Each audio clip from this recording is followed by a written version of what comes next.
So what do you guys think on that video? Some people say, you're born this way. It is not a choice. She clearly is saying it is a choice. Of course, I will be honest with you. I do believe it is a choice, and it's open line. Let's see if we could talk. If you hear someone talking over you, good luck. But who wants to jump in and talk about that? I'll take a stab at it. Or I guess I'll go first since I got to go to church again. Okay, this is 951 area code. By the way, Crazy316, check out his website, youtube.com/KRAZIE316, so you know who's talking. Go ahead, Crazy316. Okay. It can be considered as a choice, but to say it's fully a choice is kind of wrong. What we say it is that it is socially learned, which means environmental and social factors play a role over time, because I can't just go out and just say I'm going to like men, you know what I mean, tomorrow. It's not going to happen. But over time, depending on different influences and at what age, because you have people who switch from homosexual or switch from heterosexual, and they do it at an early age or they do it at an older age. And what they will try to say is that, oh, they were always that way, they're just in denial, or they were always that way, you know what I mean? But I think it's more of a socially learned thing. If you look at the studies of Gordon M. Shepard on brain plasticity, it shows that the brain can rewire itself and change the size of those connections of the neurons. And coupled with Mark Breedlove, the choices that you make and the actions you take have an effect on the brain. So rather, homosexuality is caused by the actions over time as opposed to the brain causing those actions. All right, I'm done. All right, man. Awesome. And by the way, thanks for calling in. 480 area code. Thanks for calling in. We appreciate it. Would you just say hello so I can test your sound? 480. Can you hear me now? We can. We sound like that cell phone commercial. Can we hear me now? I always try not to say that, but I always say it. Okay, so all right, Crazy316. So who wants to voice their opinion next? Feel free to speak freely. I will. Hello? Go ahead. And who's this? What was your name again? Heather? Heather, yeah. All right, so Heather's going to speak. And go ahead, Heather. Feel free to speak freely. All right. I think that homosexuality is not fully a choice, but I definitely think you're not born with it. I think that a lot of people who end up being homosexual, they had something traumatic happen to them in their past. Because I've heard testimonies after they got saved that God would show them like something from the past they didn't know about, like they were molested or they saw someone get abused or something like that. And so it automatically made them like dislike the other opposite sex because they thought it would be bad for them or that they would harm them or something traumatic like that happened to them. Actually, that's very interesting you said that. I do agree with that because I talked to a doctor, Paul Cameron, and he has a Ph.D. Heather, you must have a Ph.D. He said the same thing you said. And he said that, yeah, a lot of times what will happen, like let's say in the lesbian lifestyle, a young girl will see her mother being abused. Abused, yeah. Yeah, and then so this is what will happen. But very good comment. And anyone else want to chime in, feel free. I know, John, you did. Can we go to John next, Aesop? Yeah, sure. I heard you speak, but you were polite, and you're like, oh, well, whatever.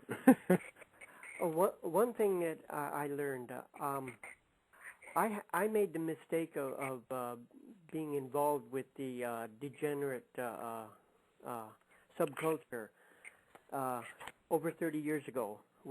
After I first got out of high school, I got involved in that when I was in Denver.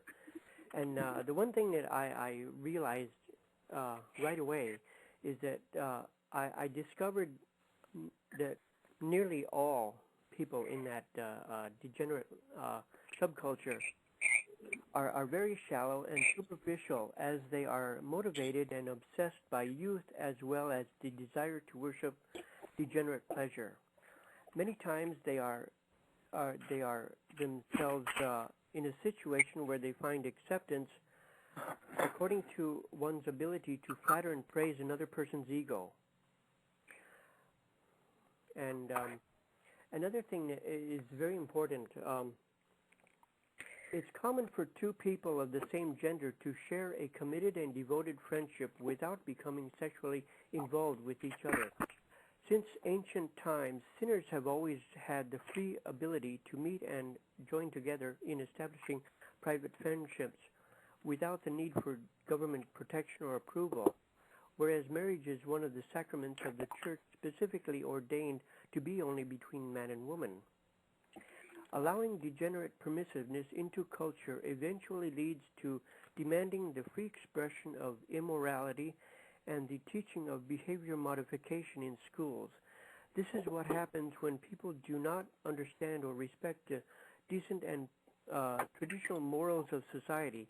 They will radically chant for the right to live like animals while destroying the civil liberty and freedom of religion. Now, John, may I give out your website, your YouTube website? Yeah, sure. If you guys would, the reason why I'm giving out the websites, if anyone has one, because I'd like people to know that these are real folks calling in. These are no planted, rehearsed callers. This is all live, unrehearsed. YouTube.com/Aesop's Truth, AESOPSTRUTH. That was the gentleman that was just speaking, and anyone else want to try? He did an excellent job of what he did. But all right, you guys, I got to go inside and hook up my equipment. I will see you guys later. All right, Crazy316, ladies and gentlemen. Nice talking to you. And whoever wants to jump on next. And by the way, Derek, I'm saving your story of where you used to work and what you saw for a little later on the show, because I want to spend some time with my co-host, Derek, dmanforchrist.com, DMANN, the number 4, the word Christ.com, because he has a shocking story of how when he was a non-believer, he did not believe in Jesus Christ at the time. He now does believe that Jesus Christ is the way, the truth, the life, the Son of God. He worked at a porn shop, and he's going to share some of the shocking, yes, ladies and gentlemen, shocking things that he saw, very dangerous, unhealthy things that he saw while working there. If anyone else want to jump in, Evan, let me ask Evan a question real quick. If anyone else wants to jump, Evan, what would you say to someone that says that? Because we get this a lot, where they'll say that it is something that you are born with, or in the genes that you're born this way. Because I know you are very intelligent with the biology. Well, there's just no evidence for this homosexuality gene.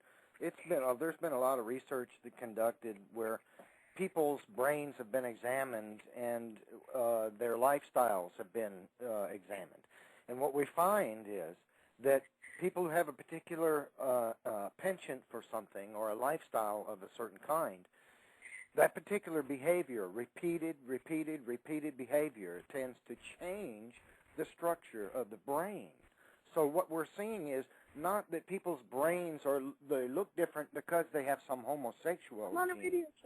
They look different because a lifetime of behavior in a particular thing will modify the structure of the brain. No, it's not if on you the sit radio. and watch TV all the time, your brain is going to change in such a way that it's geared more towards audio-visual. And if you engage in sexual behavior all the time, your brain is going to change in such a way that it's geared towards sexual behavior. So all we observe is that the brain adapts to our behavior, and that's nothing new, and it doesn't provide any evidence that there's any kind of homosexual gene, Okay. Now, I was going to play, I want to let everyone else have a chance to chime in, and you guys, you're all amongst friends here. Feel free to chime in, whoever wants to talk next. I was going to play basically what the another side of the coin would be, another opinion. I want to be fair. I want to be talking about all sides. I will be honest with you guys. I do not believe that someone is born that way. From my work down at the Department of Health and Human Services Suicide Hotline, from what I've seen and what I've researched unbiasedly. But I think you guys, as the listening audience, you need to know what my opinion is. I do agree 100% with what the Bible says, what God says.